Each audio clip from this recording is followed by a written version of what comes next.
абсолютно. Схапату из сукумцо, да, сейчас я под искусством время. Кто себя не уважает, другого уважать не может. Надо же самоуважение, что было. Причем тут, как говорится, то, что мы, говорит, торгуемся, торг неуместен. Какой торг? Вы сослались на Путина, а я хочу на Медведева сослать еще раз. Хотя я уже сколько раз об этом говорю, мне неудобно. Но газеты мало тираж имеют, телевидение не покажет. Медведев Дмитрий Анатольевич. Он же ясно сказал, что мы не хотели признавать. Но мы не признать не могли. Это в интересах России. А вы говорите торг. Кому больше нужно было, кому меньше и так далее. А я добавлю, значит, Россия не могла, если бы Россия бы не признала или предала бы раньше даже при Ельцине, чем это могло обернуться для самой России? Россия тогда была слабая, слабее еще стала, во всех смыслах. И в духовном, и народ это понимал бы российский, а он смел бы эту власть ельцинскую сразу за 24 часа, понимаете. Россия не могла Абхазию предать.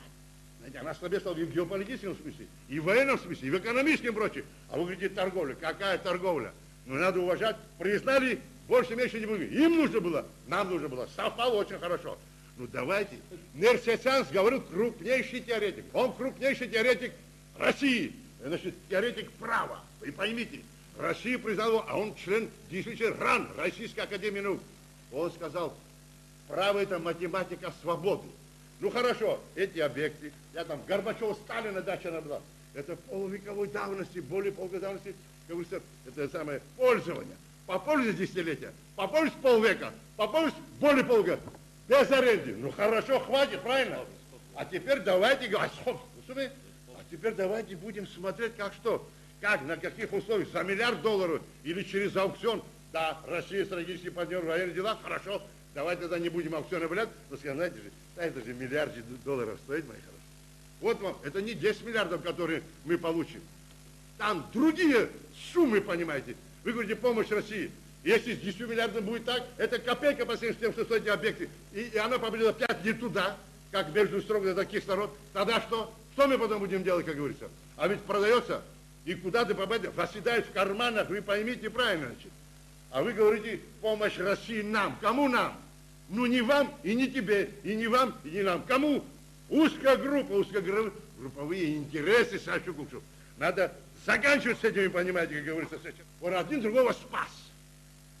А тот выказывает это все. Потом приходит через неделю, говорит, вот ты же помнишь, нет? Как, конечно, не помню, неделю она прошла. Вот так продолжается, месяц, он каждую неделю, месяц, потом реже, чаще, с друзьями смотрели, каждый бега, у него быки кончились, бараны кончились. Он в конце говорит, и знаете, лучше ты меня не спасал, говорит. Говорит, чтобы так не получалось, Сачукушу, понимаете? А оно фактически к этому, я почему специально, что вас расширил, чтобы вы посмеялись уже. Все мы переживаем, но надо же говорить, уметь конкретно. Речь идет о собственности народа, а решает вопрос кому? Отчуждение сделать? Это группа лиц. Не спрашивай народ, а позицию вас в том числе. Что, не память, штатчики, смотрите. Вы не княжна, правда? Ну, ашнахма, что рыбхашоны? Ну, почти к дворянству, значит, между там и капле, репшле. Ну, так же нельзя, мои хорошие. Надо себя уредить в этом смысле. Значит, прозрачность. Вы же спрашивали, что надо быть, что надо сделать? Надо почаще собираться. Вы говорите гарантии. Какие гарантии? Никаких гарантий, если не будет у нас власть. Настоящий парламент, понимаете? А как? Вот как быть над этим, надо думать. Если мы искренне все наших высказываний, надо высказываться. Но не растворять разговор позиция. Не нужен это оппозиционный, он характер оппозиционный носит разговор. Но не нужен выходить сказать, нужен, оказывается.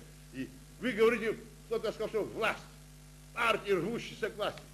Ну что, вы народную партию считаете, что она рвется к власти? Тогда минуточку. Как? Слушайте, она должна бороться за власть, но не рваться. Потом власть, это значит, власть это не только вот это стул, понимаете, и сидящий на нем человек или человечек.